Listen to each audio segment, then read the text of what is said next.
عشرہ ذی الحجہ میں یہ 6 اعمال لازمی کریں۔ اگر آپ سے زیادہ اعمال نہیں ہو سکتے تو ان 6 میں سے کوئی عمل آپ سے رہنا نہیں چاہیے۔ یہ بہت بابرکت عشرہ ہے کہ نبی پاک صلی اللہ علیہ وآلہ وسلم کا ارشاد، جس کا مفہوم ہے کہ آپ نے فرمایا کہ سب سے زیادہ ثواب ان ایام میں کیا جاتا ہے، یعنی ان ایام میں جو نیک عمل ہوتا ہے اس کا ثواب سب سے زیادہ ہوتا ہے۔ اگر وہی کام کسی اور دنوں میں کیا جائے تو ان دنوں کے ثواب کے برابر نہیں پہنچ سکتا۔ تو صحابہ میں سے کسی نے پوچھا کہ یا رسول اللہ، اللہ کے جہاد سے، اللہ کے راستے میں جہاد کرنے سے بھی ان دنوں میں نیک عمل کرنا زیادہ فضیلت رکھتا ہے؟ آپ علیہ الصلوۃ والسلام نے فرمایا جی ہاں، سوائے اس کے کہ مجاہد جائے اور واپس نہ آ سکے، مطلب شہید ہو جائے۔ تو بڑی فضیلت والا عشرہ ہے۔ اس میں آپ نے 6 کام کرنے ہیں۔ پہلا کام جو ہے وہ آپ نے کرنا ہے روزوں کا، کہ اس کے 9 دن روزے رکھنے ہیں، 10 دن نہیں۔ 10ویں دن عید کا ہے، اس میں روزہ رکھنا منع ہے۔ ان 9 دنوں میں روزہ رکھیں، مطلب 9 رکھ سکتے ہیں تو بہت اچھی بات ہے۔ اگر آپ 9 نہیں رکھ سکتے، 5 رکھیں، 4 رکھیں، 3 رکھیں، کم از کم ایک تو لازمی رکھیں۔ وہ اگر ایک ہی آپ رکھنا چاہ رہے ہیں تو وہ عید سے ایک دن پہلے 9 ذی الحجہ یوم عرفہ جسے کہا جاتا ہے اس کا روزہ رکھیں۔ یہ ایک دن کا روزہ 1 سال کی عبادت کا ثواب ہے، 1 سال کے روزوں کا ثواب ہے۔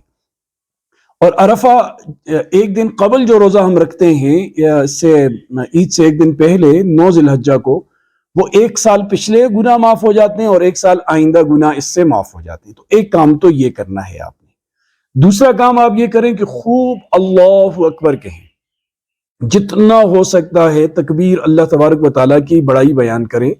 تیسرے نمبر پر لا الہ الا اللہ کہیں، اللہ اکبر لا الہ الا اللہ واللہ اکبر وللہ الحمد۔ اس کو کثرت سے پڑھیں، یعنی آپ کے جو تمام اذکار ہیں ان کی جگہ اس تسبیح کو لے کر آ جائیں۔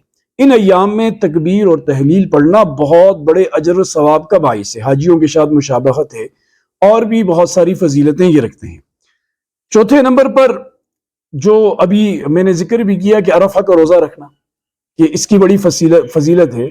5ویں نمبر پر کہ جو بندہ قربانی کس کی ہے وہ بھی، اور جس کی قربانی نہیں ہے وہ بھی، وہ کوشش کریں کہ ان 9 دنوں میں اپنے بال نہ کٹوائیں، اپنے ناخن نہ کٹوائیں۔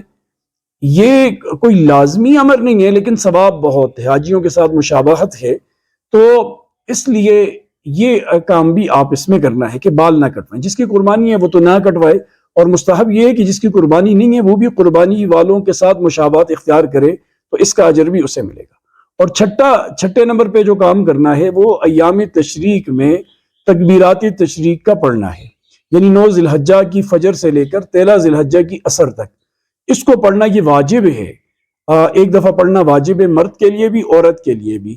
مسجد میں باواز بلند پڑھتے ہیں تو گھر میں عورتوں کو بھی بتایا جائے وہ بھی پڑھیں۔ آپ سے رکعت رہ گئی ہے، جب آپ سلام پھیریں گے تو تب آپ تکبیر پڑھیں گے۔ آپ خود کی نماز پڑھ رہے ہیں، کسی وجہ سے جماعت میں شریک نہیں ہو سکے، تب بھی آپ کے ذمہ لازم ہے کہ آپ یہ تکبیر کہیں۔ اللہ پاک ہمیں سمجھ کی توفیق نصیب فرمائے۔